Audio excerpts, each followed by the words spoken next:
dibantah. Iya, dibilang Yesus, hei, kamu harus Yesus menyembah Tuhan Allahmu saja. Tiba-tiba kau sembah Yesusnya. Karena di dalam Yesus itu ada Tuhan. Oh, di dalam Yesus ada Tuhan. Waktu dia disalib, berarti Tuhan ikut disalib juga. Ada dalam Alkitab mengatakan, di dalam dia ada aku, dan di dalam aku ada dia. Makanya kami sembah Yesus. Kalau waktu di tiang salib, ikut juga Tuhan tersalib. Itu tidak mungkin ikut. Katanya di dalam diri Yesus ada roh Tuhan. Waktu di tiang salib kok copot Tuhannya. Kayak gimana itu teman-teman? Setelah kembali, dia akan hidup kembali. Tidak ada manusia di dunia ini kalau Tuhan tidak ada dalam dirinya itu akan hidup. Apa itu Tuhannya artinya kayak saklar itu bang, on off itu. Waktu dia sebelum dia disalib Tuhan di dalam dirinya. Waktu di tiang salib copot dulu Tuhannya. Saya mau tanya sama kamu. Ya. Apa? Adakah nabi di dalam? Adakah nabi yang kenabian pada zaman dulu? Adakah nabi yang gila? Nabi yang gila? Nggak ada. Hah? Nggak ada. Oke. Saya akan tunjukkan ya. Oke, sabar. Makanya sabar. Itu. Sabar ya. Dulu saya balik kamera dulu. Atau nggak usah lah ya, dengar saja dulu nih.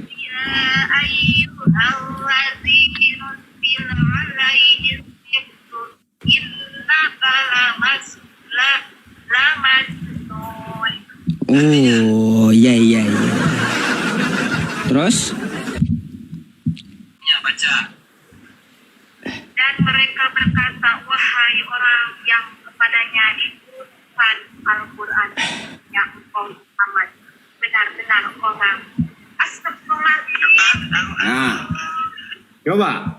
Baik. Anda mengatakan tadi tidak ada nabi yang gila, tapi yang disaksikan dan itu Muslim sendiri yang ucapkan. Baik, saya jawab ya. Nah, oke. Lebih bagus. Enggak, Ucup, dengar dulu. Baca lebih baik Ucup baca ulang. Itu dalam Al-Quran yang Bukhari 4738. Bentar, coba. Kita bahas yang tadi dulu yang kamu tunjukkan sama saya. Oke? Saya jawab ya. Ini jawabannya. Apa kata Allah ya? Di situ Nabi Muhammad dituduh orang gila. Ma anta bi ni'mati rabbika bimajnun. Berkat nikmat Tuhanmu kamu ya Muhammad sekali-sekali bukan orang gila. Ya. Lalu siapa yang bentar ya? Lalu siapa yang gila sebenarnya? Lihat ayat 6-nya nih. Siapa di antara kamu yang gila? Ya. Siapa di antara kamu yang gila? Siapa di antara kamu yang gila gitu? Kata Allah, ya, bi ayyikumul maftun. Siapa di antara kamu yang gila? Jadi, ya, yang membawa Al-Hijr ayat 6 itulah sebenarnya orang gila gitu. Yang membawa ayat tadi yang menuduh Nabi Muhammad orang gila itulah yang sebenarnya orang gila. Jadi gini ya teman-teman, Al-Hijr ayat 6 ya, Nabi dituduh orang gila. Saya bantah ya dengan firman Allah bahwa Nabi Muhammad bukan orang gila. Berarti yang menuduh Nabi Muhammad lah orang gilanya ya. Gitu. Ya, siapa di antara kamu yang gila? Yang bawa Al-Hijr ayat 6. Siapa yang tulis itu Al-Quran? Siapa yang tulis itu Al-Quran ayat? Kesana kemari lagi. Dijawab udah dijawab kesana kemari. Al-Hijr ayat 6 itu ya yang gila sebenarnya yang bawa Al-Hijr itu ya. Saya mau tanya lagi, maaf ya Ucup ya. Kamu sih di pendidikan dari mana? Maaf. Hah? Enggak, saya enggak sekolah. Enggak pernah sekolah saya. Saya langsung pintar keluar dari rahim ibu. Dah. Pantasan ya itu kamu ngaku ya. Maaf. Pantasan sekolah. itu kamu. Pantasan kamu itu mengajarkan hal-hal yang salah. Tidak ada ajaran kamu yang benar. Iya, Apalagi benar. ayo. Nah, karena sampai selama ini ajaran-ajaran kamu kepada kaum kamu itu, ya mungkin mereka masih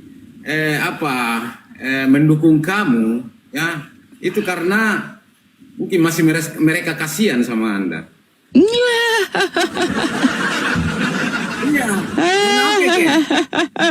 Ini juga, makanya saya bertanya. Mulai nyerang pribadi teman-teman ya, terjawab pertanyaannya nyerang pribadi gitu. Ya, nggak apa-apa. Biarin aja, nggak apa-apa. Ucup. Anda berani tampil di depan ini, berarti Anda harus siap untuk menjawab tamu Anda.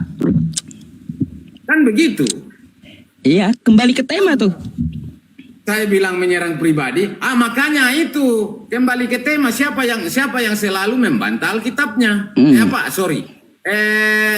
Kitabnya. Ya, tadi kan saya udah bilang. Okay. Sudah saya tes Anda sendiri yang bantah kitab Anda. Terus Anda bertanya Quran, saya jawab pula dengan Quran. Kan ada datanya. Siapa yang tulis Quran itu?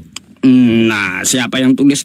Ngapain kau ya nanyain siapa yang tulis Quran itu? Lebih baik siapa yang tulis kitab kamu gitu.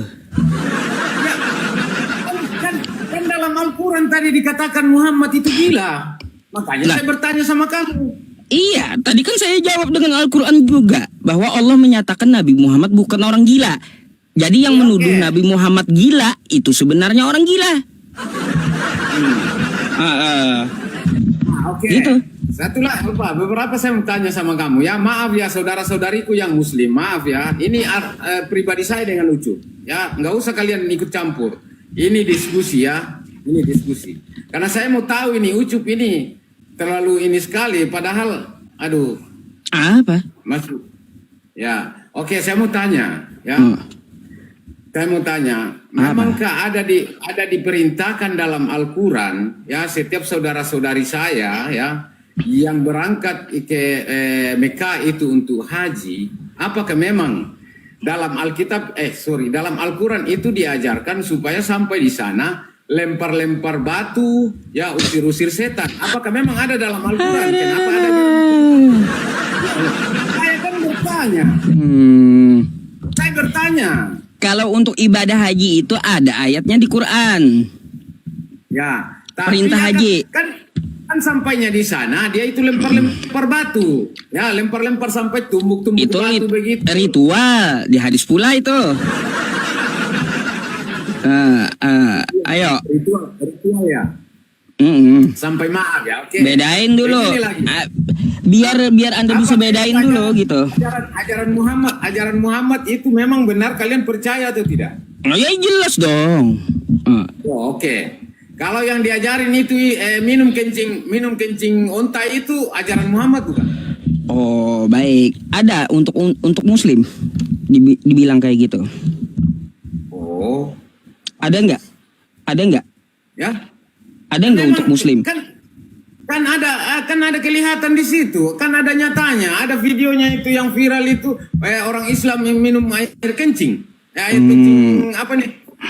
kencing onta.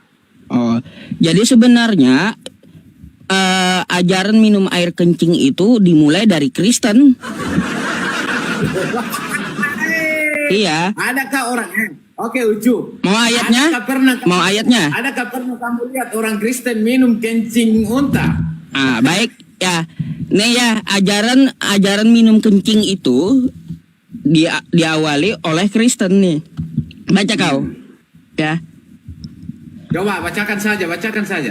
Tetapi juru minuman agung berkata kepada mereka, adakah Tuanku mengutus aku untuk mengucapkan perkataan-perkataan ini hanya kepadamu dan kepadamu saja? Bukankah juga kepada orang-orang yang duduk di atas tembok, yang memakan tainya dan meminum air kencingnya, ya. Nah, bersama-sama dengan kamu. Jadi ya, kalau di Islam itu kan, kalau di Islam katanya ya air kencing unta dicampur susu. Sabar dulu, saya jawab dulu ya, sabar ya. Di Islam katanya minum kencing unta campur susu ya, tapi di Kristen minum kencing sendiri campur tai sendiri. Kayak gimana campur tai sendiri? Itu yang saya tahu itu pada saat itu peperangan daripada mati, mereka itu makan tai yang ada di atas. Alasan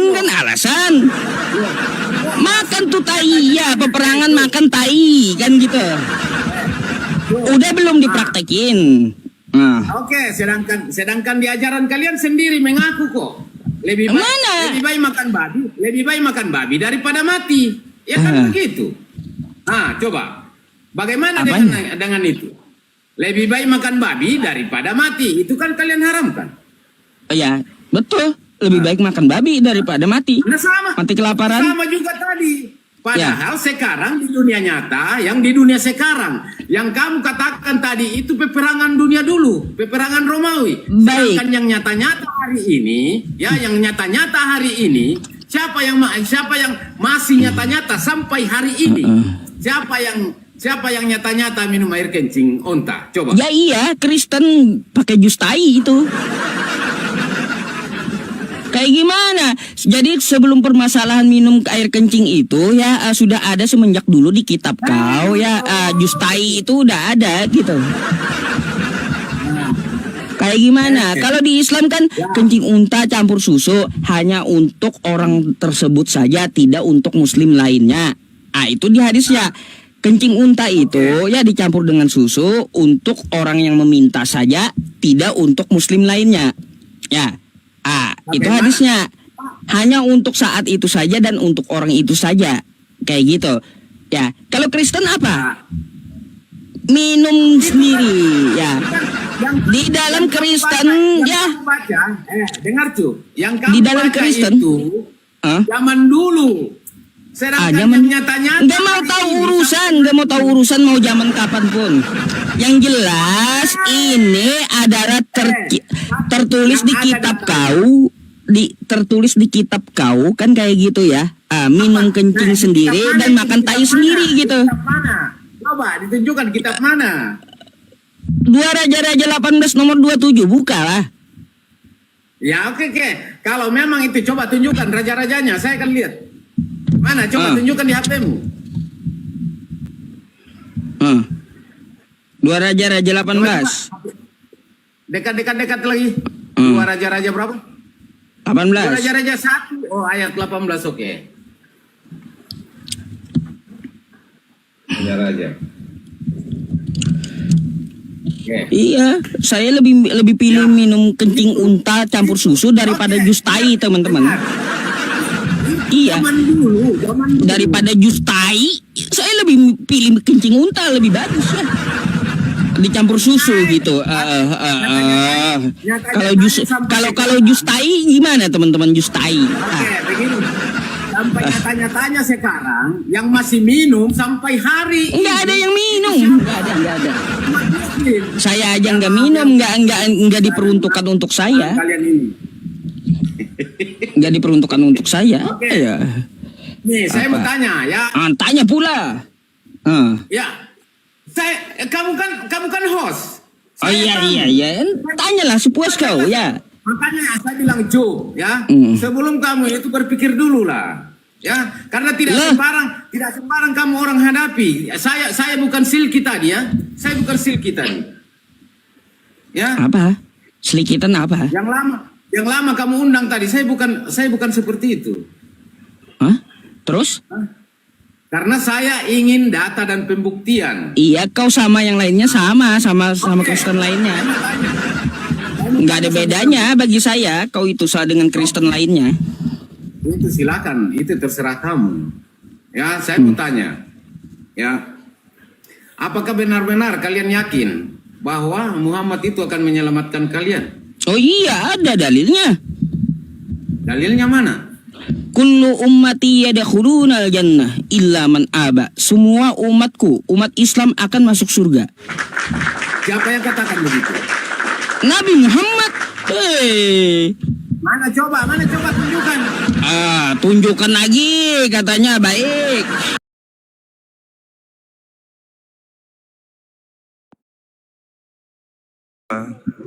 Saudara sendiri agama apa? Ajari yang baik dengan agama Islam. Saudara sendiri agamanya apa? Kau bahas agama orang lain.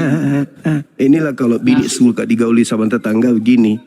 Nah, Binimu suka digauli tetangga, jadi gini. Sakit hatimu, bini digauli tetangga, marahnya di sini. Orang-orang Kau Islam. binimu suka digauli sama tetanggamu, kau bawa marahmu di sini. Kenapa? Kau Kenapa bawa marahmu nama bawa ke sini? agama Ya. Islam. Kenapa kamu marah di sini? Rumah tanggamu hancur, cari dulu bini agamamu. selingkuh, anak narkobeng. Kenapa kamu bawa deritamu ke sini? Kenapa? Kenapa derita lu, derita rumah tanggamu, orang kau lampiaskan di sini? Kenapa? Kenapa? Aku tanya, kenapa? Derita Kau ke aja rumah nggak tanggamu, bisa kenapa kau baca pamer di sini? Al-Quranmu. Gitu loh. Baca dulu Kenapa? Al-Quranmu. Agamamu itu kan diajarkan untuk diajarkan kepada agama lain, kepada orang lain. Kenapa kamu sensi? Kalau kamu mengalah, ya tinggalkan agamamu. Kalau kau malu dengan agamamu, gitu aja kok repot. Tinggalkan agama yang buat kau malu. Sederhana kan? Sederhana itu. Kalau kamu malu dengan agamamu, tinggalkan. Ngapain kau anut agama kalau bikin malu kamu? Saudara Telo, thank you. Bikin sakit hati nih, makin sakit hatinya dia. Gitu saudara, ya agamamu kau jual ke orang, kau sajikan ke orang-orang, orang awam. Giliran kamu dibahas agamanya, kamu gak mau. Enak aja.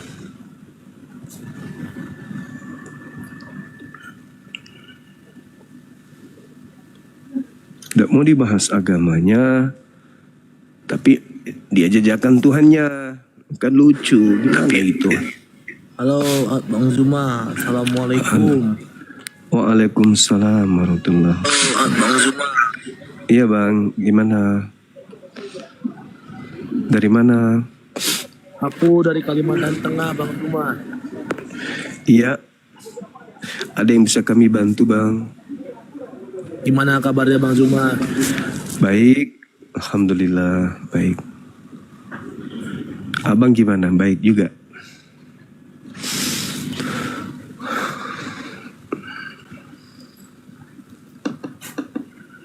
Silakan yang non muslim minta permintaan.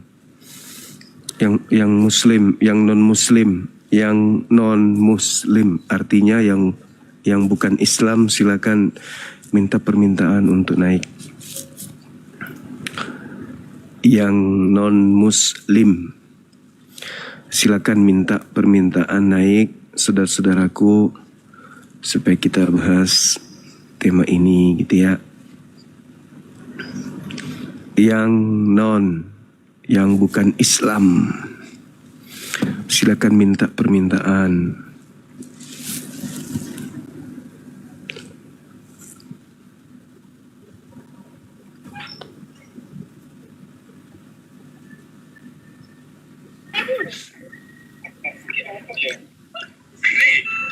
Halo, selamat malam. Selamat malam, assalamualaikum Bang Zuma. Waalaikumsalam warahmatullahi wabarakatuh.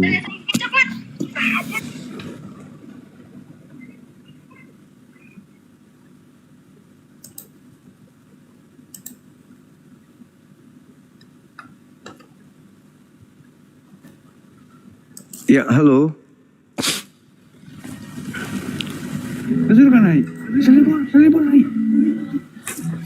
Halo.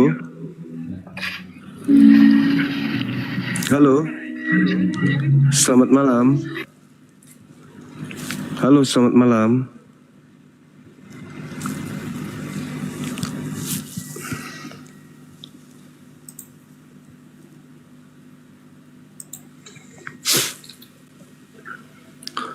Sudahlah, tidak ada Oten. Diganggui sama yang lain. Nasib. Berharap didukung. Tapi yang ada digangguin mulu.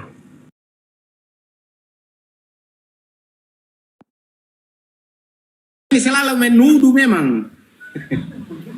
Ini. Matius 7 ayat berapa? Matius 7 22 ayat sampai 22 sampai 23 bacain. 2 sampai 23. Coba. Matius 7 ya. Ayat 22 sampai 23. Itu kayaknya. Ini loh.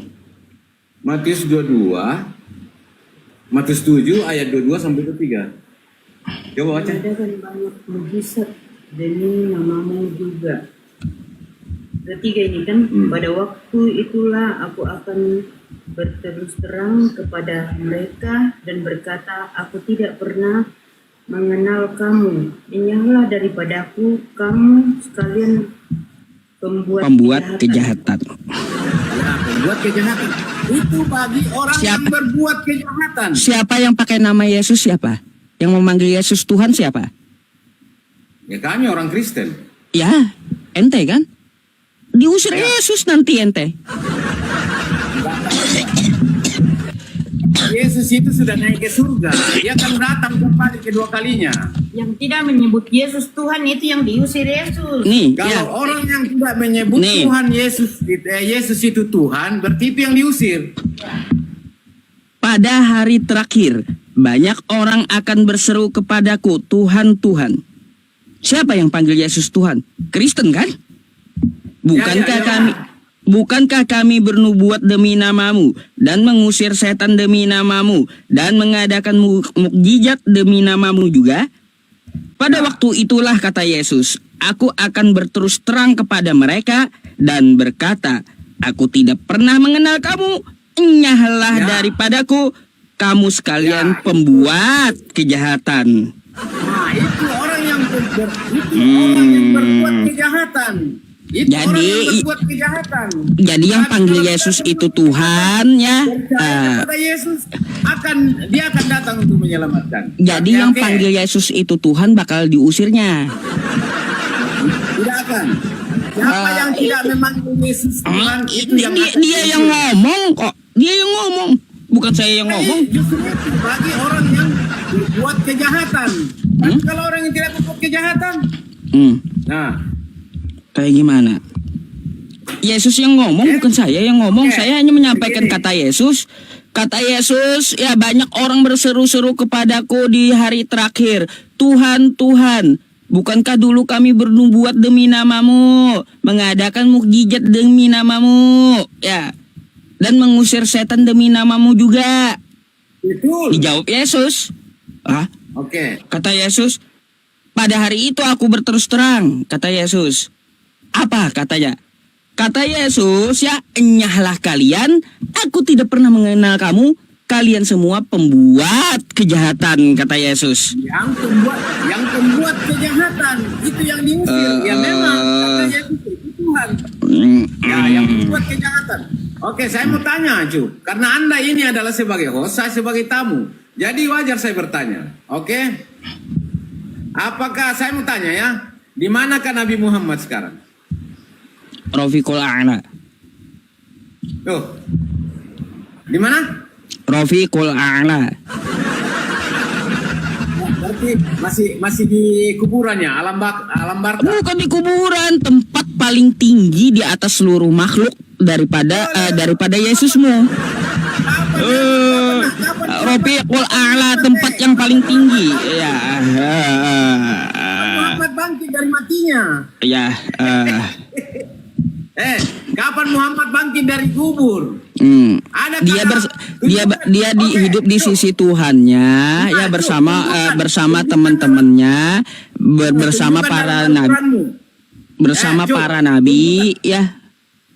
Tunjukkan dalam Al-Quranmu bahwa Muhammad itu sudah bangkit. Coba. Ngapain sih nyari Nabi Muhammad di Al-Quran? Sungguh luar biasa. Apa ya teman-teman? Nggak nyambung sama sekali nyari Nabi Muhammad di Quran. makanya. Aduh. Tunjukkan dalilnya, tunjukkan datanya, tunjukkan faktanya bahwa Nabi Muhammad itu sudah bangkit dari matinya, dari kuburnya. Coba. Lah, beliau wafat di Madinah, dimakamkan. Iya, Tapi di mana ruhnya sekarang? Di Rafiqul A'la. Matinya di mana? Di Rafiqul A'la sekarang. Matinya di mana, mau wafatnya di Itu mana? jasad beliau dimakamkan di Madinah, ya, di Masjid Nabawi situ, ya. Terus sekarang beliau di mana ruhnya? Ruhnya di tempat yang paling tinggi bersama para nabi. Ada dalilnya. Luar binasa. Yesus aja kalah gitu. Kayak gimana? Tunjukkan dalam Al-Quranmu.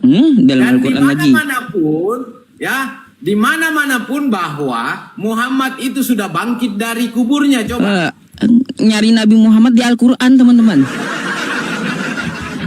Ini aduh susah ya memang teman-teman ya, nyari Nabi Muhammad kok di Al-Quran gitu ya. Saya agak kocak aja sih dengarnya, nyari Nabi Muhammad di Quran, aneh gitu loh. Dengar dulu, Cuk.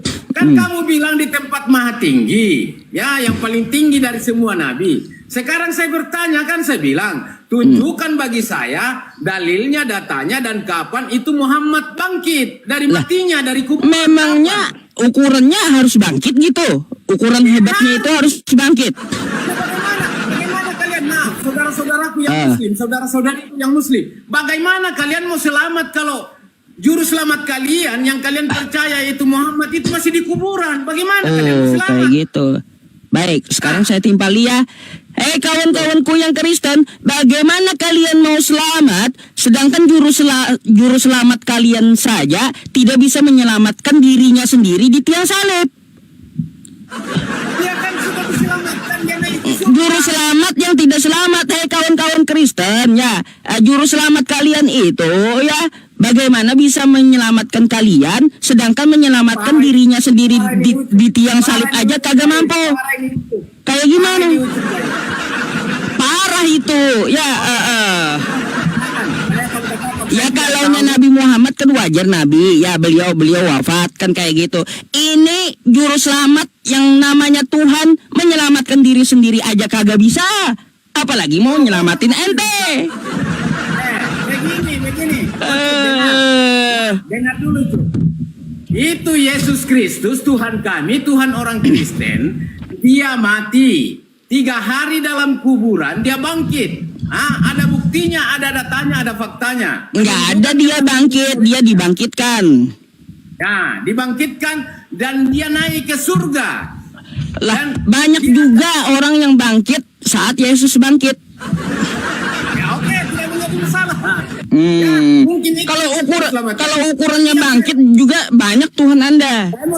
Saya mau tanya, tunjukkan kepada saya, saudara-saudariku yang muslim khususnya Ucup, tunjukkan kepada saya bahwa kapan itu Muhammad bangkit dari matinya sampai saat ini. Coba tunjukkan.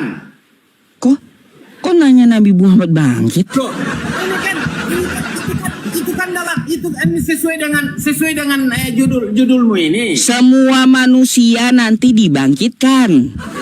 Ya, oleh siapa? Oleh Yesus. Oleh Allah Subhanahu wa Ta'ala. Loh, kenapa kalian bilang Muhammad? Semua manusia nanti dibangkitkan. Dibangkitkan, oke, oleh Allah Subhanahu wa Ta'ala. Dikatakan,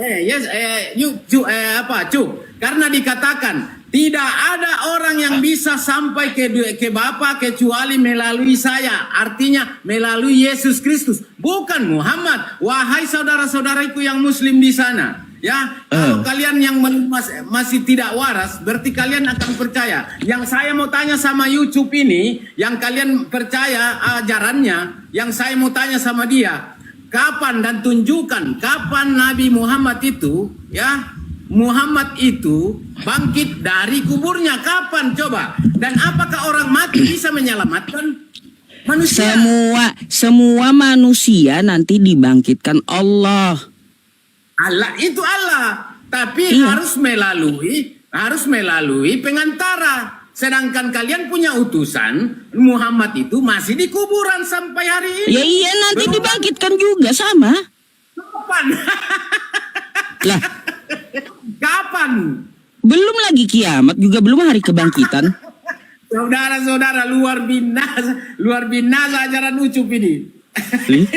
nanti katanya dibangkitkan itu Muhammad. Kapan? Di dalam Alkitab. Oke. Semua orang akan dibangkitkan ya. Wa kanu yusirruna 'alal hinsil 'azim wa kanu yaquluna a idza mitna wa kunna turaban wa 'idhaman a inna lamab'utsun aw abauna awwalun. Dibangkitkan semuanya. Tuh Oke. Begini, Cuk. Satu Quran lagi. surah Al-Waqiah. Adakah nabi yang ada apa? Sihir itu apa coba? Saya mau tanya, sihir itu apa? Iblis kah, setan kah, atau apa? Racun. Ya sihir ya sihir. Nah, racun kah itu, iblis kah, setan kah, atau apa? Sihir ya sihir. Ya, lo. Jawab Saya dong, bukan, Set. saya nggak ngerti sihir, bukan dukun saya. Yang ngerti sihir itu kau kan kayak dukun tuh, ya. Itu dalam Al-Quran kalian ya, dalam Al-Quran kalian mengatakan satu-satunya nabi yang kena sihir itu adalah Muhammad. Itu ada dalam Quran kalian, tapi kalian membantah. Di mana nggak ada? Loh. Nggak ada di Al-Quran. Tunjukkan sama saya di Al-Quran ayat berapa Nabi Muhammad kena sihir. Ya, saya tidak ada Al-Quran di sini. Saya tidak ada Al-Quran Makanya karena- jangan ngaco. Makanya jangan ngaco.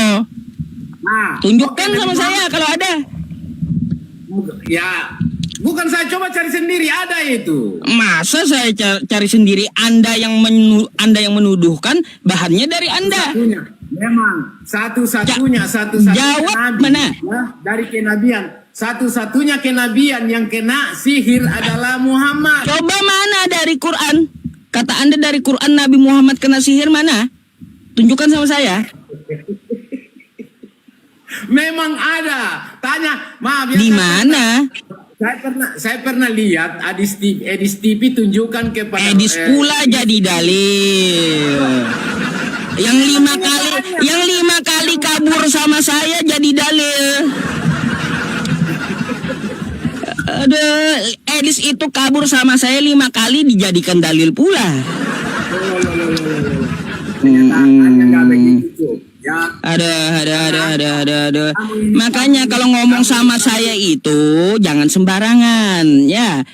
Kalau kau mengatakan kepada saya bahwa Nabi Muhammad begini begitu, saya minta dalilnya di mana? Saya bukan orang awam yang kau pikir gitu. Kurang di sini. Saya bukan orang awam yang seperti Anda perkirakan, bukan. Sedangkan saya Kristen. Makanya Ya, mungkin saya baca- kalau Anda yang mendalilkan, saya minta bahannya dari Anda. Mana? Tunjukkan sama saya. Oke, tadi pun saya tanya Anda tidak bisa tunjukkan, oke? Apanya? Nah, loh, kan Anda bilang akan dibangkitkan di mana? Tertulis akan dibangkitkan. Itu Quran surah Al-Waqiah. Allah semua akan membangkitkan manusia. Quran Itu surah Allah, Al-Waqiah. itu Tuhan Ya yang iya. akan membangkitkan. Udah. Tapi kan harus melalui pengantara. Sedangkan pengantara kalian Muhammad masih tertidur di dalam kuburan. Sedangkan kami orang Kristen, Yesus Kristus sudah di surga. Dia akan datang nanti. Itu saya katakan tadi, ya. Coba pakai pun. akal. Ya, Saya pakai pakai akal. akal. Bagaimana bisa ya orang yang tidak bisa menyelamatkan diri sendiri mau menyelamatkan orang lain? Tidak menyelamatkan. Itu kan Dirinya utusan saja, dia, diri sendiri saja kagak selamat gitu ya. Mau nyelamatin orang lain. Bagaimana Anda mengatakan tidak selamat, sedangkan dia sudah di Aduh. surga. Muhammad gimana? Nah, saya mau tanya, Yesus Kristus di mana sekarang? Di langit. Oh, di langit. Ya, oke, di langit. Oh. Dia akan datang untuk menyelamatkan orang berdosa, ya. Sedangkan Muhammad di mana sekarang? Rafiqul A'la. Rubikulan di alam barka, di kuburan, dan belum pernah diceritakan di mana-mana pun. Nabi ya, Muhammad di mana-mana jasadnya pun. ditanam di Madinah ya, di Masjid Nabawi ya. Tapi di mana beliau hidup di sisi Tuhannya, Rafiqul A'la. Biar bagaimana itu sudah ini kan bahwa tidak ada seorang pun yang sampai kepada Bapa tanpa melalui saya, melalui Yesus Kristus. Itu dia ngomong, itu dia ngomong sama siapa? Dia ngomong sama siapa? Percaya kepada Yesus Kristus. Tidak Ada nggak akan Yesus selamat. ngomong itu dia ngomong kayak gini? Akulah jalan kebenaran dan hidup untuk Kristen. Ada gitu? Ada itu Kristen. Yesus itu Muslim kah atau Kristen? Lah, dia ngomong sama siapa waktu ngucapin itu? Ya kepada umat Kristen. Baru umat Kristen di zaman Yesus ada umat Kristen koplak. Oke. Aduh. Di zaman Muhammad. Hmm. Ah. Kepada orang-orang yang percaya kepadanya, itu yang dia ucapkan. Makanya Enggak. dia bilang, tidak Yang ada Anda seorang kutip pun tadi. sampai kepada Bapa tanpa melalui saya. Yang Anda kutip tadi Yohanes 14 nomor 6 itu. Akulah jalan kebenaran dan hidup. Itu dia ngomong sama siapa? Kepada orang-orang yang percaya kepadanya. Kepada Orang percaya. Ya, kepada orang-orang yang percaya kepadanya. Kepada waktu itu dia ucapkan itu. Ada Kristen saat itu. Saya belum lahir bagaimana? Ya, waktu Yesus ngomong saat itu. Waktu Yesus ngomong saat itu. Saya kan bilang terhadap orang-orang yang percaya kepadanya. Sedangkan Ada nggak Yesus waktu Kristus itu? adalah Waktu juru selamat dia orang Kristen. menyampaikan itu, ada nggak orang-orang percaya itu adalah Kristen? Bangke, tangkap gondrong. Ah, coba Apa? waktu dia menyampaikan itu, ada nggak orang Kristen di situ? Bukan dikatakan orang Kristen, tapi kepada murid-muridnya dan kepada orang yang percaya kepada dia. Aduh, Dia katakan aduh. kepada kok parah. Kamu yang parah Cuk, makanya. Parah. Kalau anda itu mau menyampaikan sesuatu di medsos atau di publik, ya berpikir dulu. Nih saya ajarin ya. Masa kau tanya? Enggak. Masa kau Saya tanya ajarin sama dulu.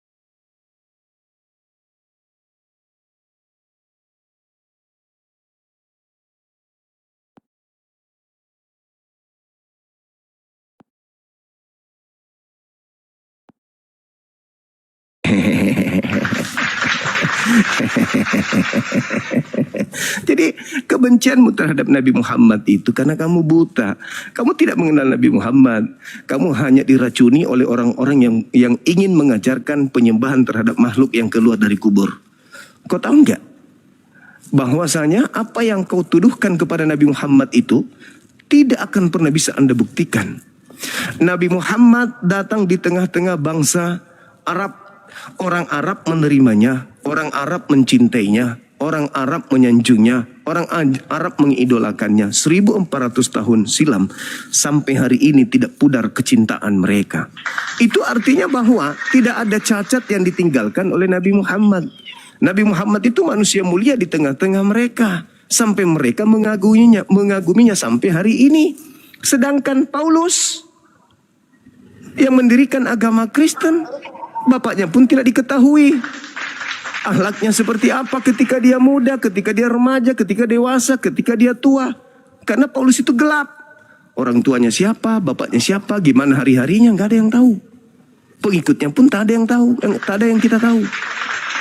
Anda hanya didoktrin sama orang tua Anda untuk menjadi agama Anda sekarang. Anda tidak pernah kemudian belajar tentang Islam, membaca kitabnya Islam, enggak. Baca tentang sirah nabawiyah, enggak. Sejarah Nabi Muhammad, enggak.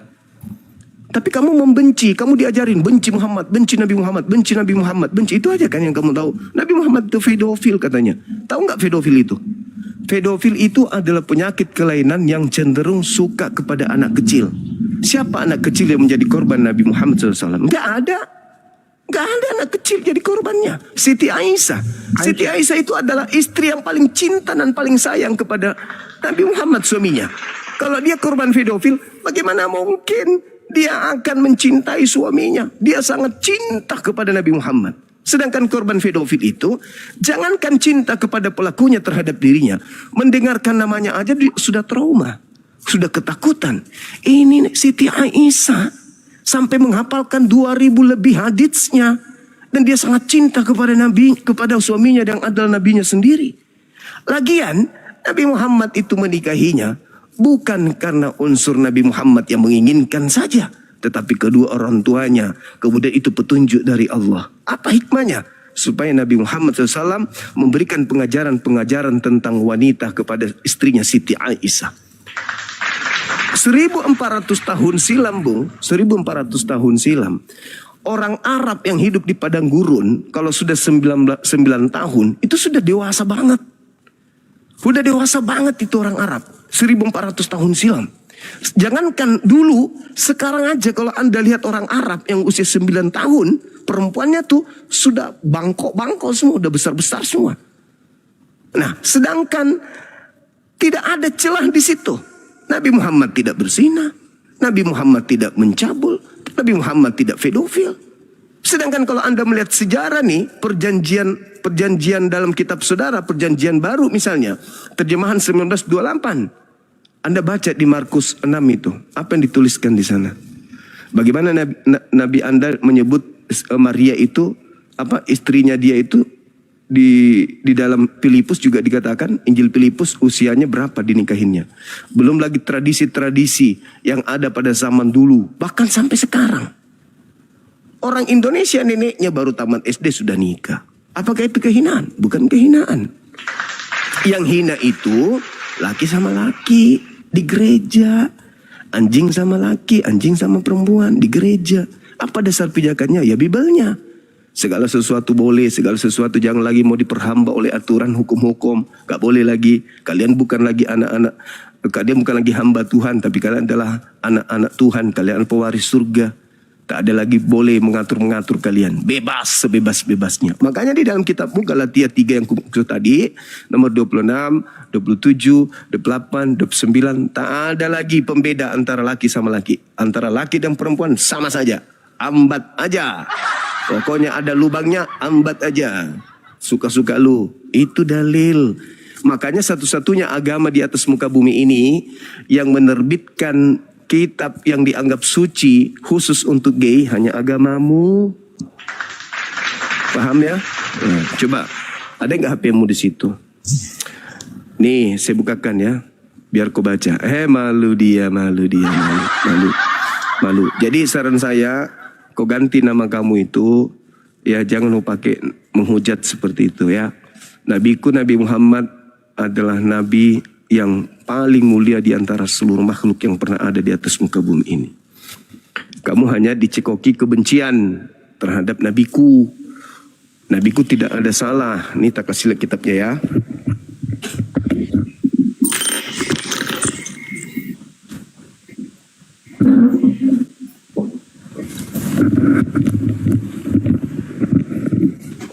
Assalamualaikum.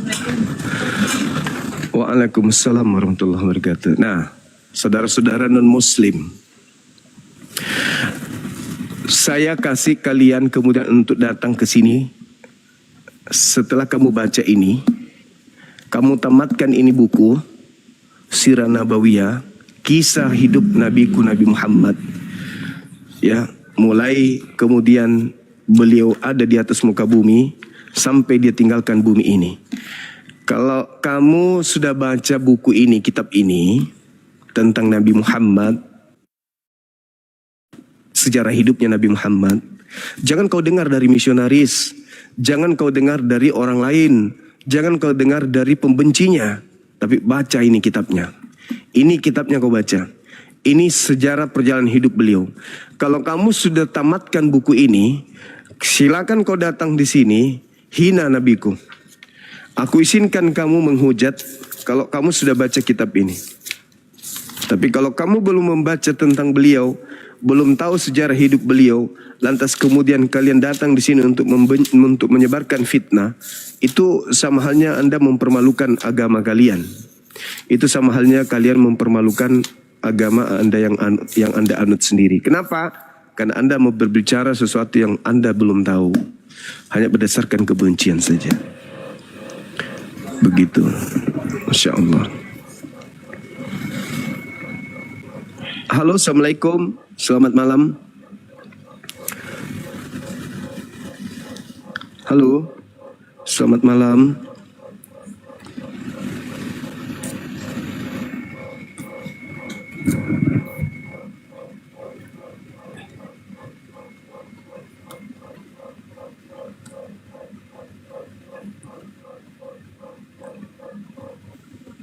Assalamualaikum. Waalaikumsalam warahmatullahi wabarakatuh. Iya. Selamat saya, Bang Juma. Masya Allah. Masya Allah. Allahu Akbar, Bang Juma. Saya sedikit Siap. Bang Juma. Kemarin saya dipanggil ke paroki. Dua orang frater datang ke rumah karena mereka screenshot saya ada di kanal Muslim. Tapi kebetulan waktu itu ada di Room Inspirasi. Jadi saya dikatakan disuruh keluar dari Flores. Tapi saya berkata kepada mereka, Undang-Undang Dasar Republik Indonesia melindungi setiap warga negaranya untuk berhak memilih memeluk agama agamanya menurut keyakinannya masing-masing. Ya. Masya Allah. Saya sebagai warga negara Indonesia, saya dilindungi oleh undang-undang. Saya percaya kepada Allah Subhanahu wa taala. Agama yang saya peluk saat ini, saya yakini bahwa Allah Subhanahu wa taala tidak sehelai rambut pun saya pun akan jatuh tanpa kehendak Allah Subhanahu wa taala. Jadi saya tidak akan mundur, Bang Juma, walaupun karena saya merasa saya berada di jalan yang benar. Jika saya memiliki atau saya berlandaskan kebenaran, tidak satu langkah pun saya akan mundur. Assalamualaikum warahmatullahi wabarakatuh. Allahu Akbar. Allahu Akbar. Waalaikumsalam warahmatullahi Bang Andi, saya Muslim. Orang lagi bicara, Bangku. Anda diusir juga dari kampung, abang ini yang barusan naik. Ya terus Dinda terus.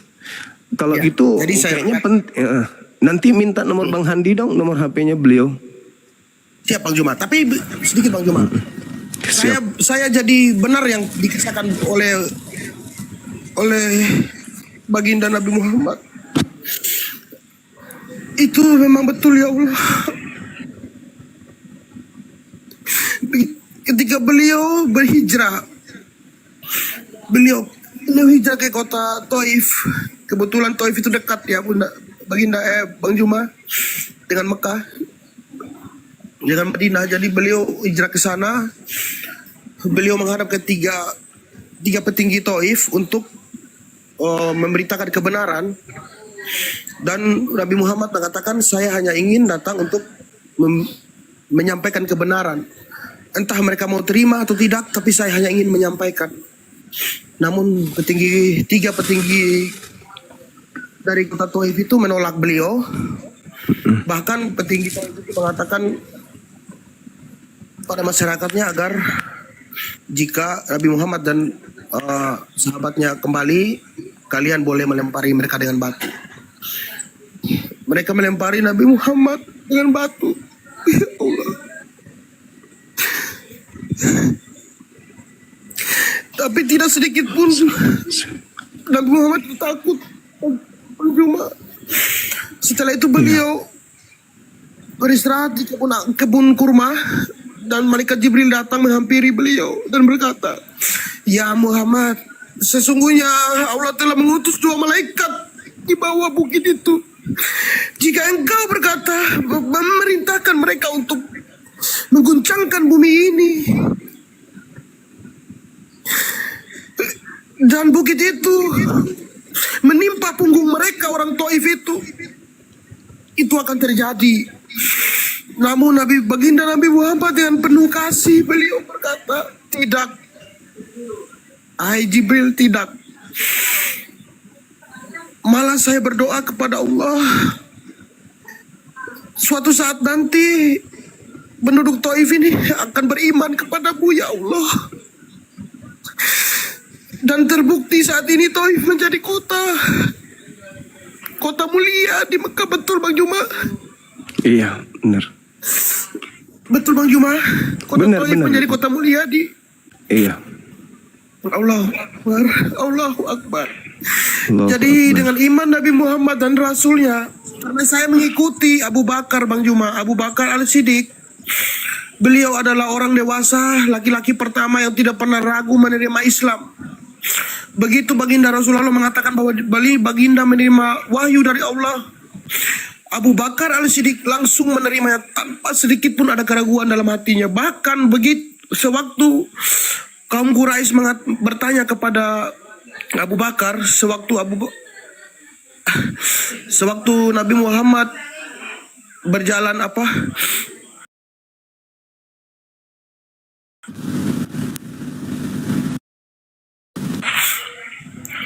di situ Bakar berkata, jika iman saya kepada Nabi Muhammad Sallallahu Alaihi Wasallam, jika di depan saya ini temboknya berwarna putih, dan seandainya baginda Rasulullah Sallallahu Alaihi Wasallam mengatakan di depannya warna hitam, saya akan lebih memilih perkataan Nabi Muhammad daripada mata saya. Penglihatan saya salah, dan saya tetap mengatakan bahwa apa yang disampaikan oleh baginda Rasulullah Sallallahu Alaihi Wasallam Nabi Muhammad itu yang benar. Sekalipun mata saya melihat itu warna putih, tapi kalau baginda Nabi Muhammad mengatakan hitam, saya percaya itu hitam. Jadi saya Bang Juma, Masya Allah. Bang Juma adalah pahlawan saya ya Allah. Allahu Akbar. Masya Seharusnya Allah. teman-teman saya Kristen yang ada di bawah, kalian berterima kasih kepada Bang Juma. Beliau orang baik, saudaraku. Beliau tulus. Beliau tulus, saya tahu. Dan beliau tahu hati saya. Kalian tahu nggak teman-temanku Kristen, sewaktu saya lagi ragu, beliau mengatakan, jangan pernah kau menyudutkan orang ini. Kalau dia sekarang Kristen, dia Islam. Kristen Islam itu dia sedang berjihad untuk menyelamatkan dirinya. Jangan kau menyudutkan orang ini. Al-KTP ini sedang berjihad untuk menyelamatkan dirinya. Dia sedang belajar. Kalian rangkul dia. Perkataan Bang Juma itu luar biasa, membuat saya semangat. Semangat saya berapi-api untuk belajar Islam. Teman-temanku Kristen, tolong saya mohon ya, apalagi yang di Flores ini, kalian dengar Bang Juma ngomong. Setiap dalil yang dikatakan oleh beliau, dia tidak pernah menambah-nambahkan dan mengurangi-rangi. Saya sebagai saksi, dan saya bersaksi di frater Bang Juma di paroki, bahwa apa yang Bang Juma ajarkan selama ini, saya sampaikan dan mereka diam Bang Juma. Mereka diam. Alhamdulillah. Karena Bang Juma selalu berkata sesuai dalil dan sesuai fakta. Tidak ada satu kata pun Bang Juma menurut keinginan Bang Juma sendiri, melainkan Bang Juma berkata-kata sesuai dengan apa yang Bang Juma baca dan dalil yang ada di dalam Bible. Itu saya orang pertama yang akan bersaksi. Jika ada orang yang mengatakan Bang Juma seorang penghujat, saya akan maju. Demi Allah Bang Juma.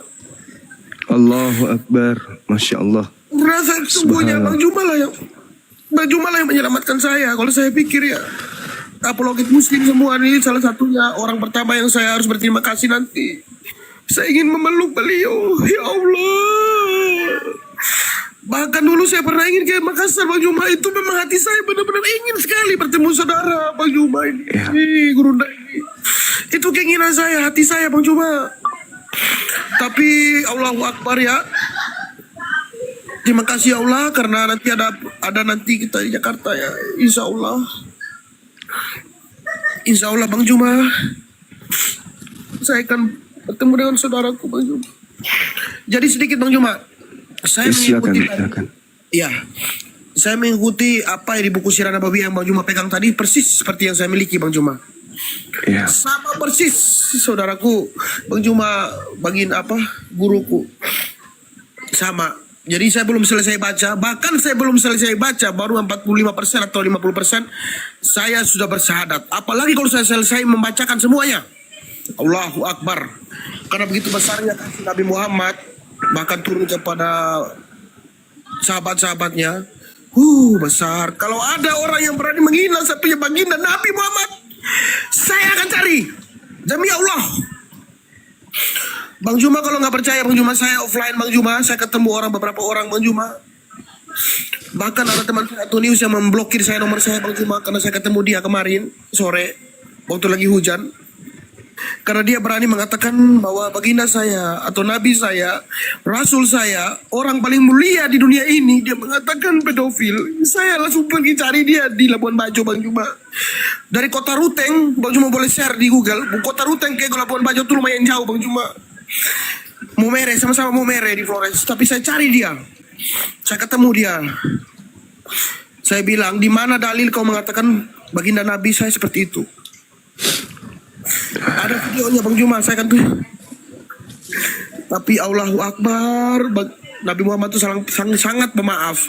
Salah satu cerita baginda Nabi Muhammad yang saya teladani adalah pada saat dimana beliau sedang mengajar di masjid yang didirikan oleh baginda Nabi sendiri, yaitu Masjid Nabawi. Di situ ada semua sahabat termasuk Abu Thalib ya,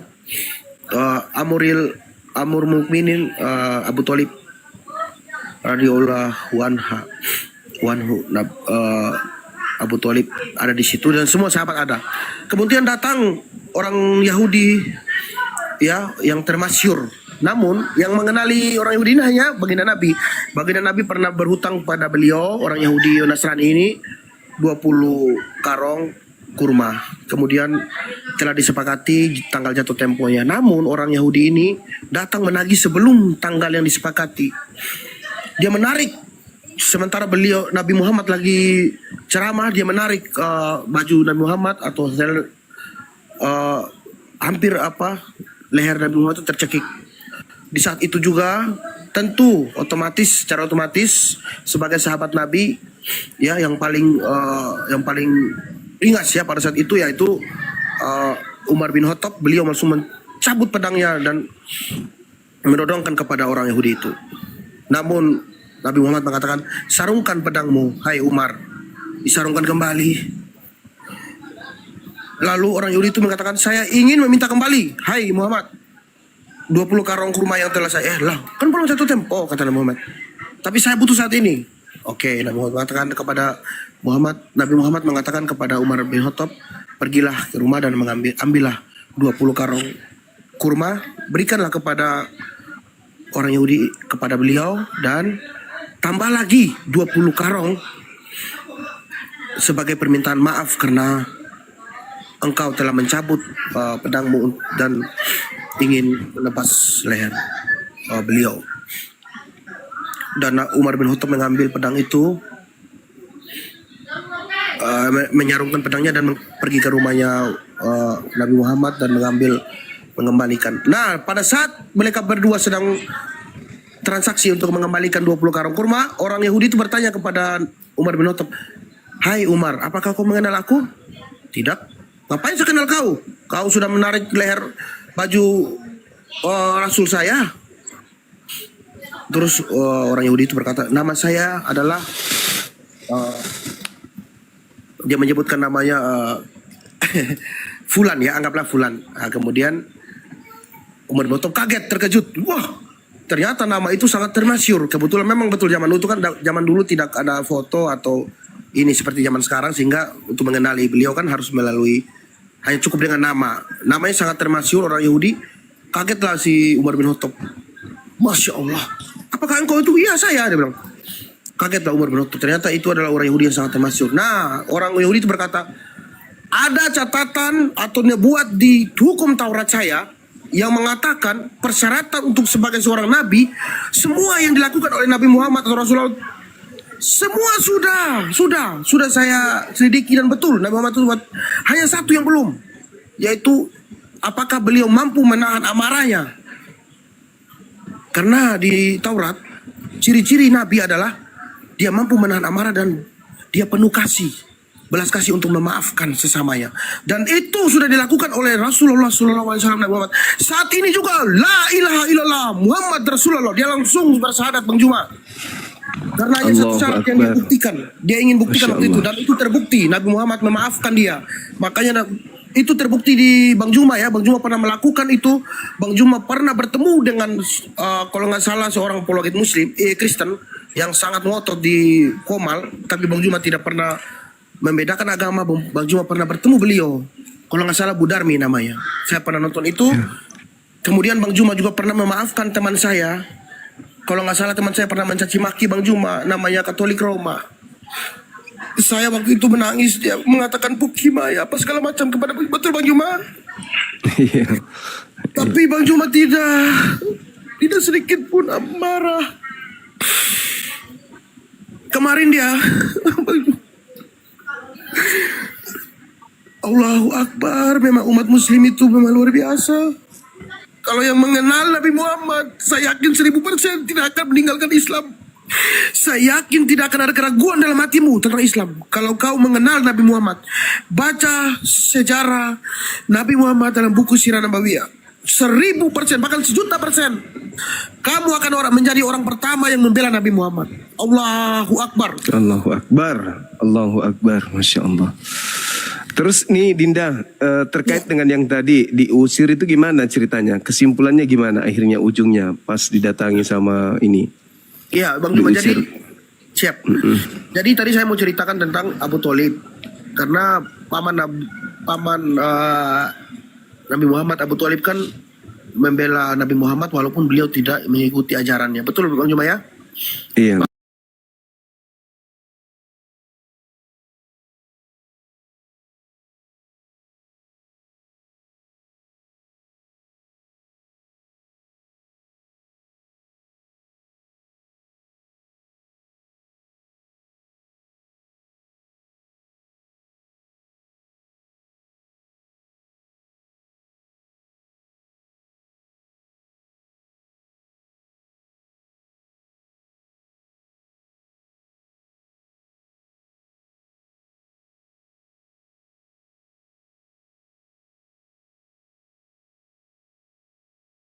Saya dibela oleh keluarga saya walaupun mereka Katolik. Bang Juma. Kakak saya, Allahu Akbar.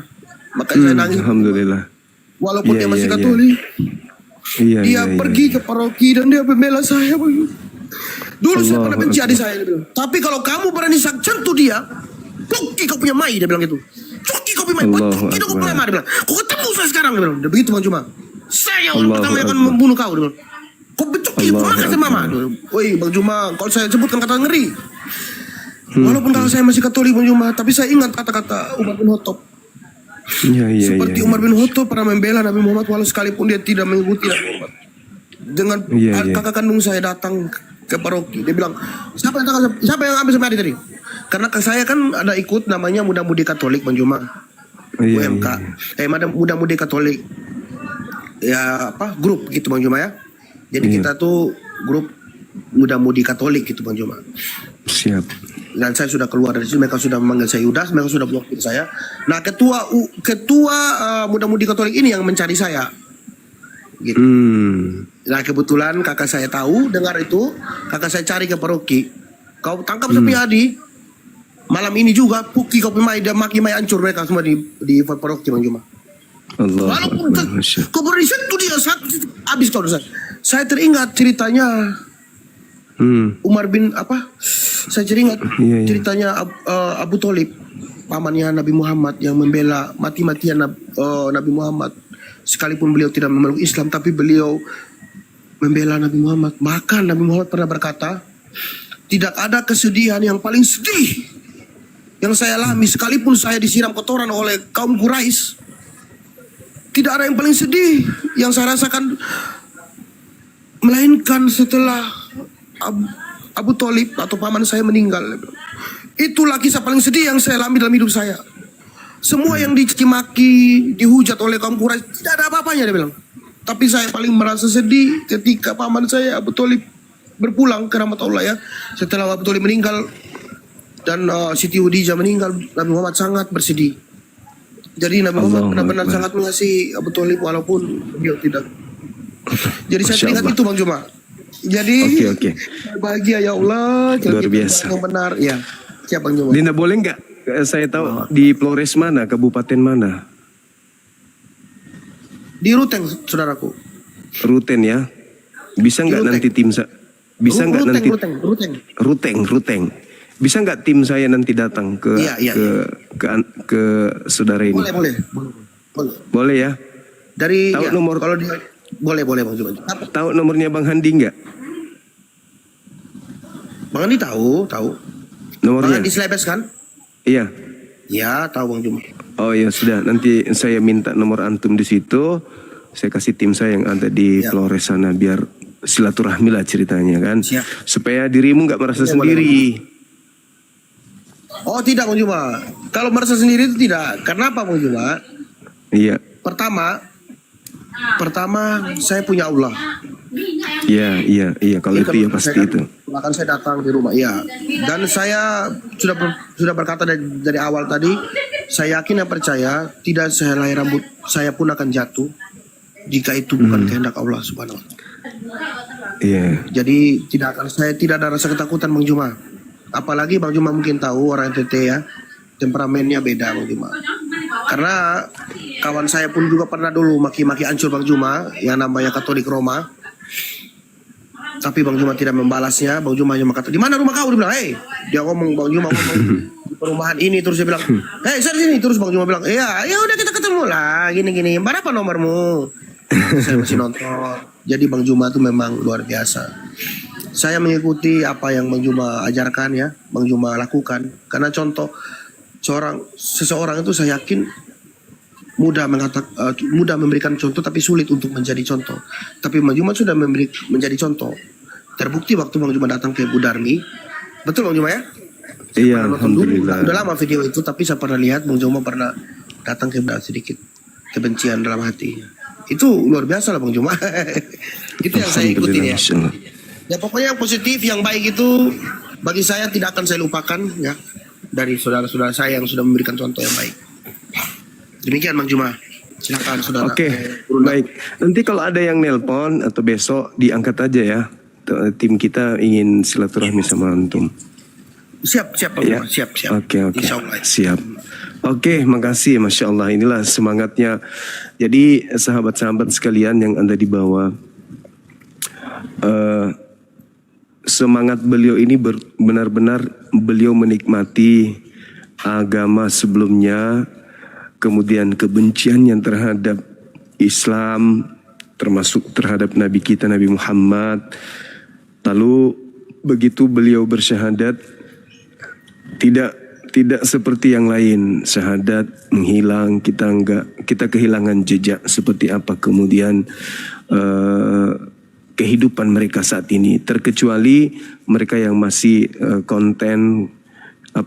tetap kemudian live, atau mereka yang punya hubungan dengan tim kita di lapangan. Nah, beliau ini banyak riak dalam perjalanannya. Nah, sampai tibalah di tangan beliau kitab Sirah Nabawiyah itu, apa yang terjadi? Kecintaannya terhadap Nabiullah itu melebihi dari umat muslim yang mungkin belum pernah membaca kitab tersebut.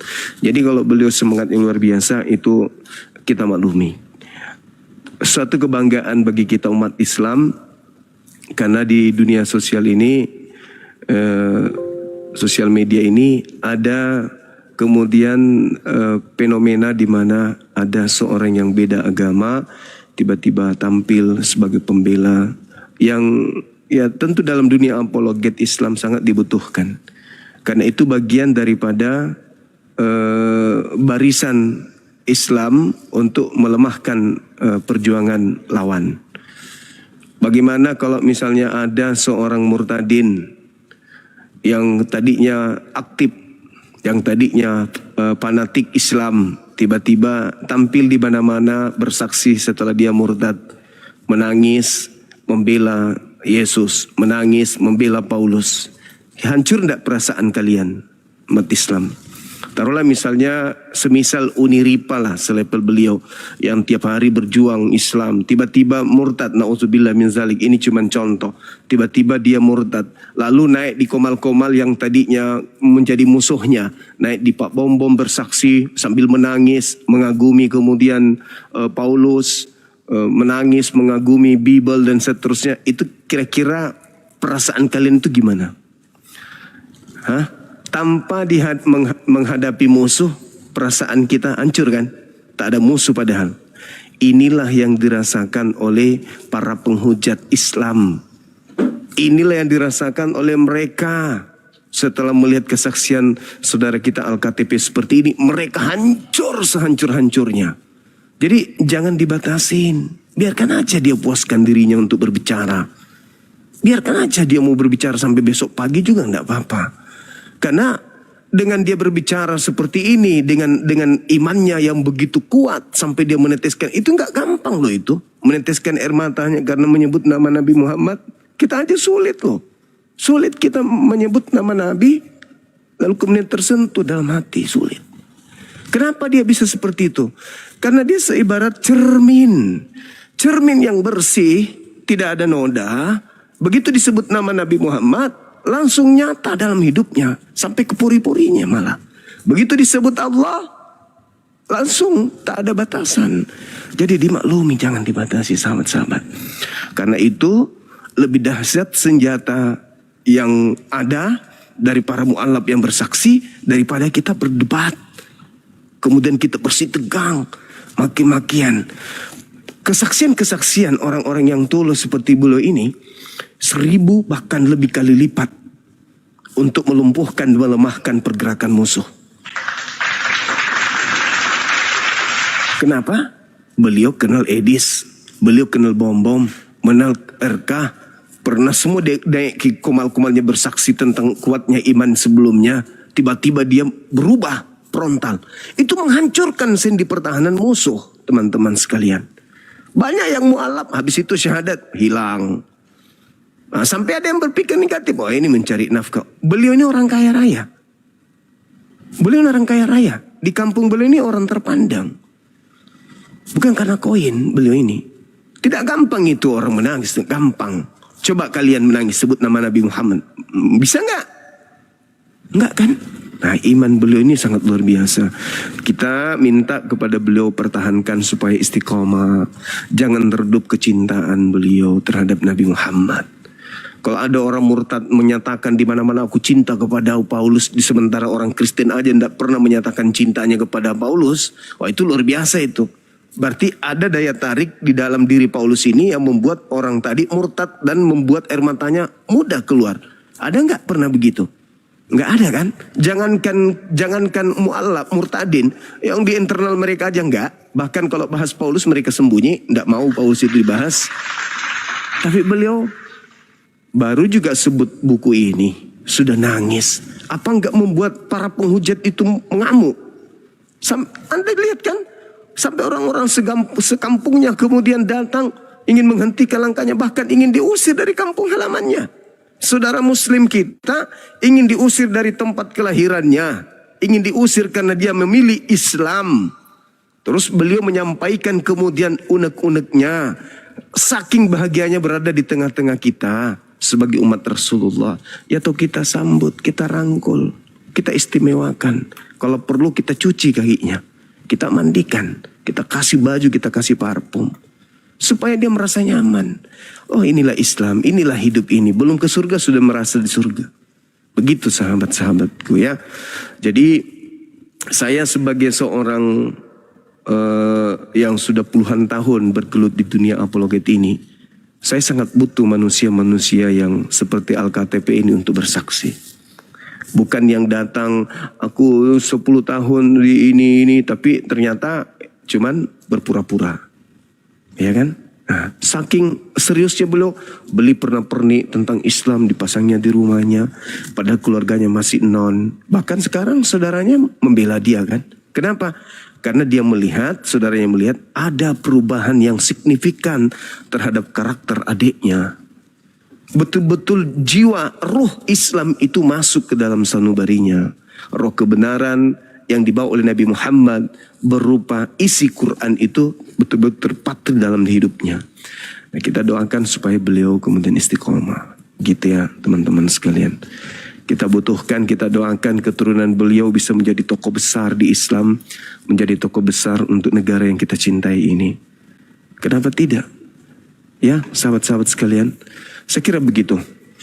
Tetap istiqomah, sahabatku Al-KTP. Insya Allah tim kita akan menghubungi setelah ngambil nomor antum di Bang Handi, ya.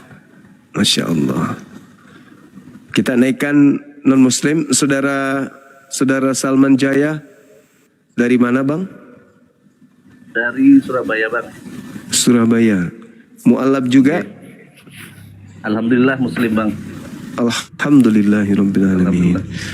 Mungkin ada yang ingin disampaikan nasihat atau apa kepada kami di sini. Barakallahu fil khair bang. Alhamdulillah.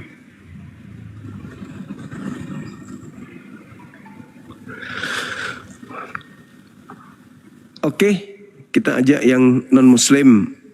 Kita penting untuk berdialog, apalagi ada mu'alab di sini, mungkin bisa nanti juga kita berikan ruang. Kalau misalnya ini. Terima kasih atas waktunya Bang Zuma. Siap. Sama-sama naik di Komal Bang Zuma. Siap. Terima kasih. Izin turun Bang Zuma. Terima kasih. Sama-sama Bang Salman. Sehat selalu. Oke, assalamualaikum. Waalaikumsalam warahmatullahi wabarakatuh. Izin gurundaku Bang Juma. Siap. Boleh saya bertanya? Baik. Siap, boleh. Apakah Bang Juma merasa Bang Juma punya karisma Bang Juma? Punya Atau motor karena karisma? memang Bang Juma mengucapkan sesuatu memang dari hati Bang Juma? Maksudnya saya, apakah Bang Juma merasa apakah Bang Juma itu punya karisma atau tidak? Ataukah memang Bang Juma mengucapkan sesuatu dari hati Bang Juma? Apa yang saya dari kalau hati? bicara itu yang keluar dari hati. Betul. Begitu juga kalau saya lagi marah. Allahu Akbar, Bang Juma. Terima kasih Bang Juma. Itu aja pertanyaan. Terima kasih. Baik, sama-sama. Kita sapa Mang Tisna. Halo. Mang Tisna. Udah istirahat kak, udah ngantuk beliau kayaknya.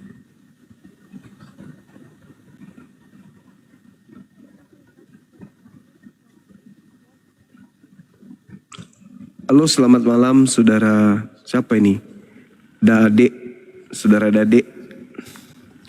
Halo Bang. Halo, assalamualaikum. Waalaikumsalam. Ya, Bang Zuma. Siap. Ya, saya mengucapkan assalamualaikum kepada saudaraku Al-KTP. Siap, silakan Bang.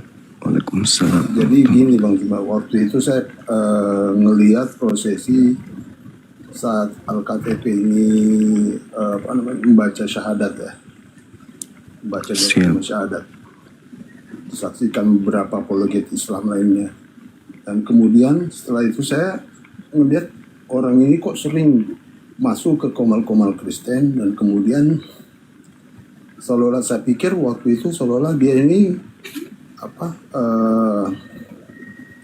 mau cari jati diri ya. Ibaratnya dia ini nggak jelas nih apakah dia memang benar-benar mau masuk Islam atau tidak. Tetapi pada akhirnya saya lihat sekarang faktanya dia ini benar-benar pure ingin berserah diri kepada Allah.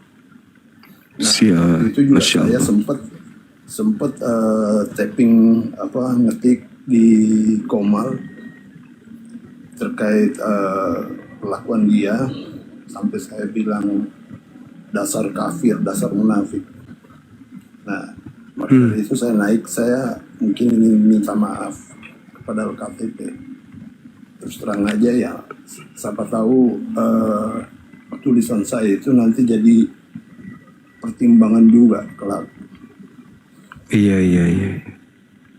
Itu Bang. Siap. Jadi Langsung aja Bang. Ingat minta maaf sama beliau.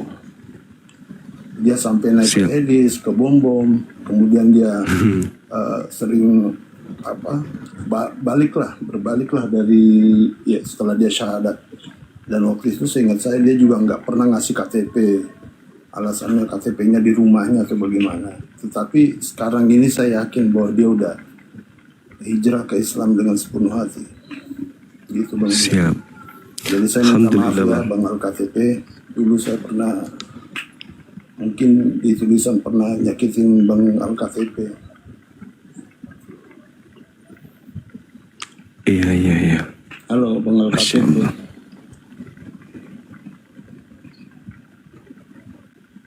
Beliau nggak monitor kayaknya.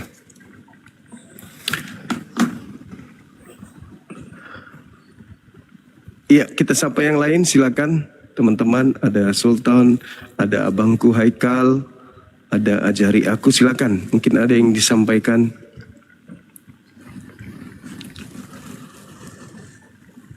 Bang Zuma. Siap. Mohon dimintakan permohonan maaf saya ke Bang Al-KTP kalau beliau lagi udah idle ya Bang. Karena siap. Ini jadi pertimbangan pada saat saya berkata-kata yang nggak sesuai. Dalam Islam kan nggak boleh. Iya, beliau sudah memaafkan semuanya waktu itu. Masya Allah. Alhamdulillah. Makasih Bang Zuma, saya izinkan. Sama-sama. Siap.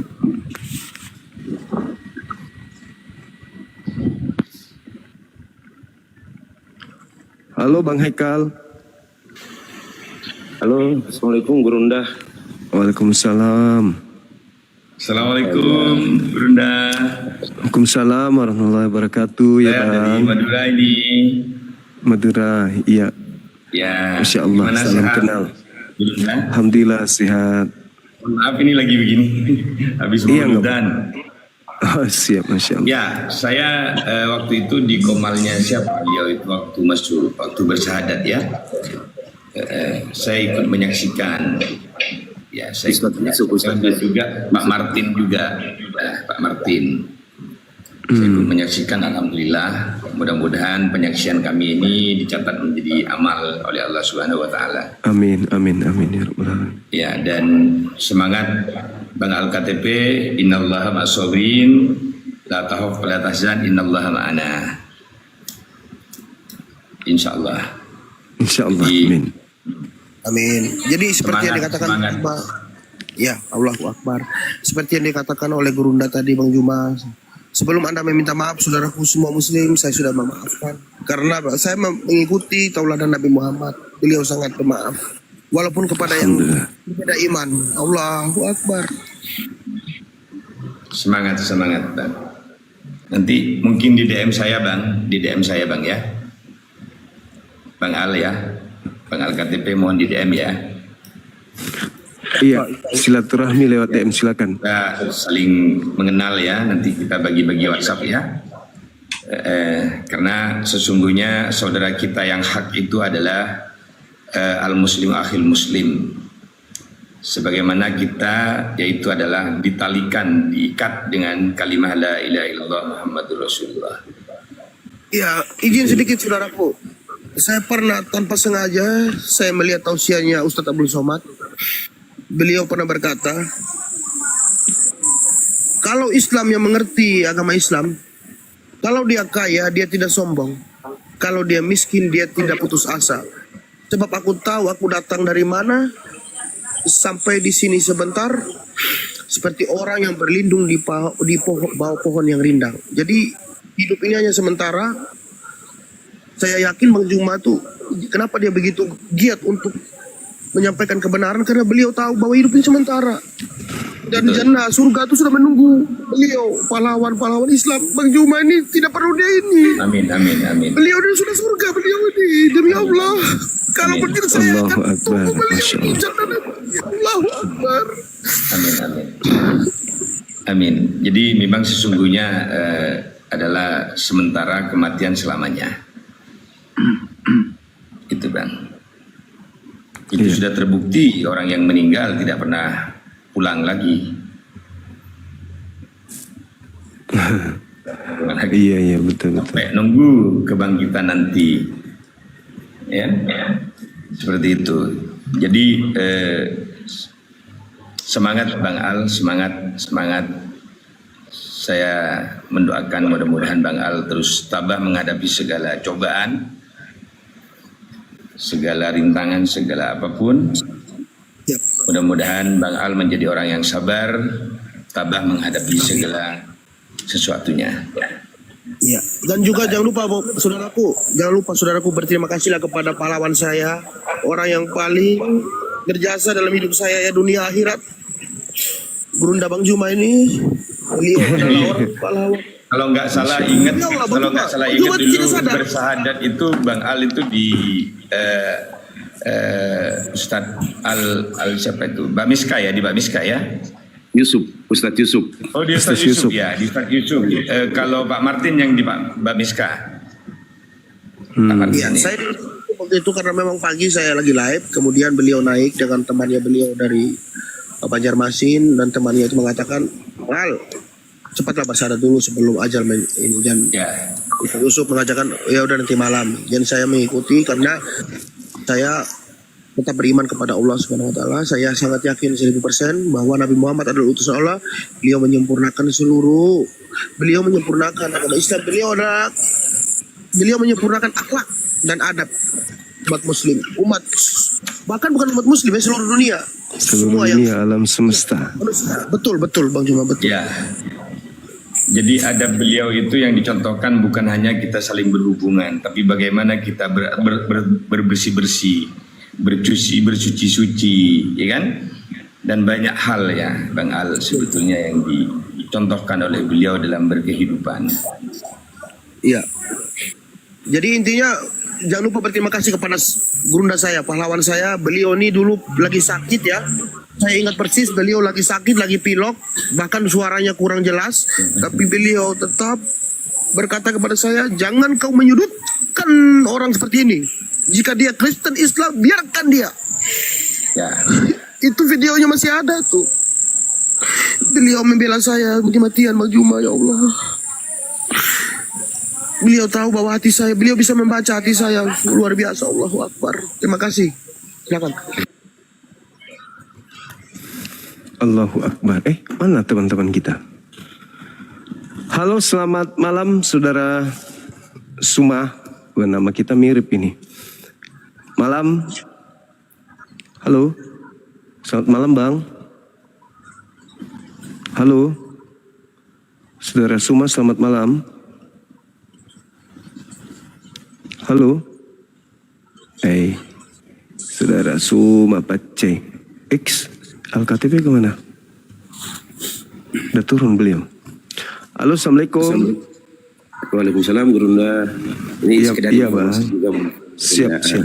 Jadi waktu beliau bersahadat itu kan di ininya Ustadz Yusuf. Makanya hari itu juga saya Gurunda kalau nggak salah ya kan. Sampaikan tanggal 10 itu, Agustus itu. Bersamaan juga hari itu saya Bang Ardi, Pak Al-KTP lagi bersahadat. Sementara saya ikut di live Ustadz Yusuf. Bilang alhamdulillah, masyaallah. Allahu Akbar, masya Allah. Ya kita sebagai saksi kan. Akun yang lama, Gurunda akun lama ini di Bennett diperbarui nanti 2028 baru bisa. Lama banget 2028. Gila. Waduh. Masya Allah.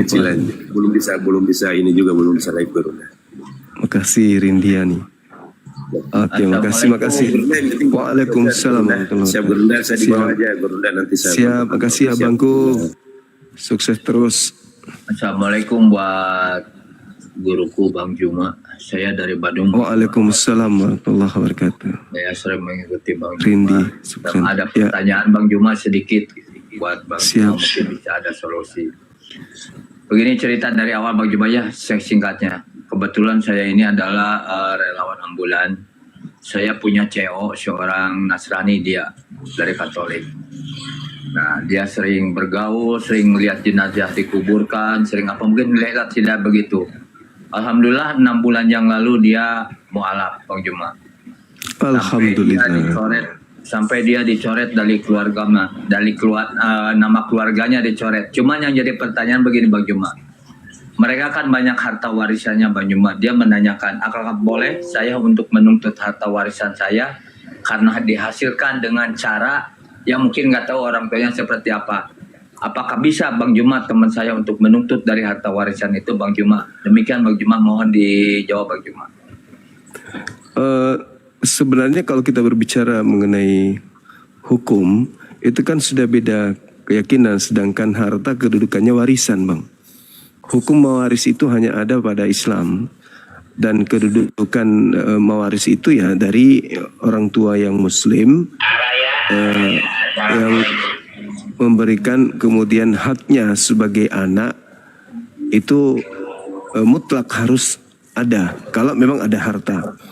Akan tetapi kalau seperti ini kasusnya itu tergantung dari kesepakatan dari keluarganya. Kalau mau dikasih silakan, tidak dikasih juga tidak apa-apa karena memang sudah beda ya keyakinan gitu Bang. Oh begitu Bang ya, karena di kartu prakerja sudah dicoret, kata sudah tidak ada nama Anda di sini, maka Anda tidak berhak. Cuman teman saya suruh nanya ke Bang Juma, ini ada kebetulan ada di pinggir, suruh nanya apakah bisa nuntut. Kalau memang tidak bisa nuntut, dia tidak akan menuntut walaupun sekarang dia hidup apa adanya dengan pekerjaan sebagai cewek ambulan, begitu Bang Juma.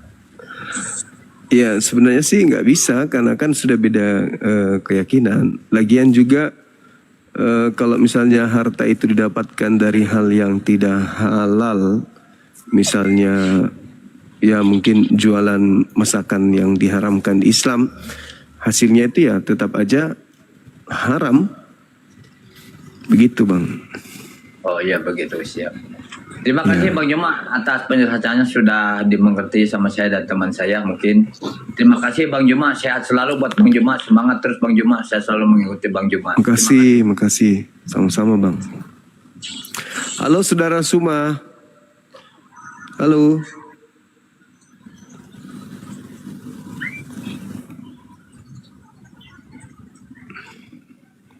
Di pinggiran neraka dulu duduk Bang, duduk aja di situ.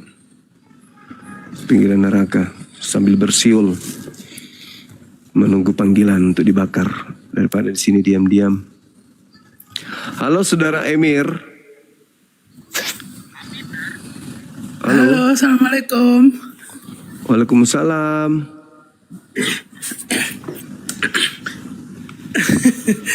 Enggak, semoga sehat aja Bang Zuma.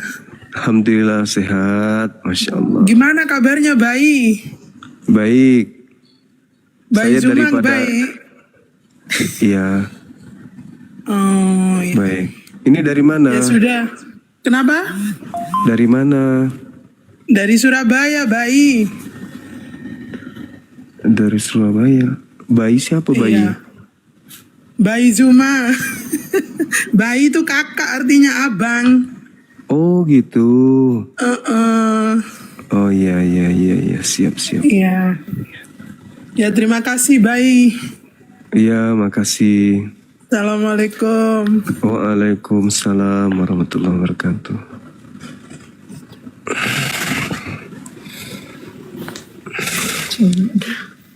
Ada bahasa bayi, ternyata kakak abang ya?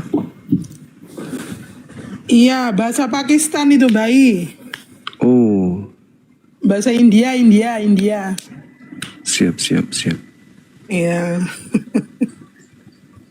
Ya udah turunin aja bayi, turunin. Baik. Iya.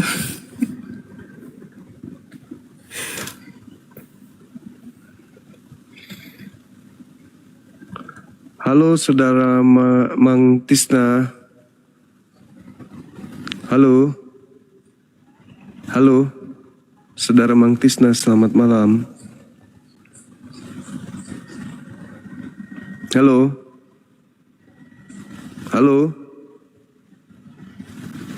Apalah orang-orang ini? Apa udah pikun kali ya? Udah berasa tua, butuh eksis gitu.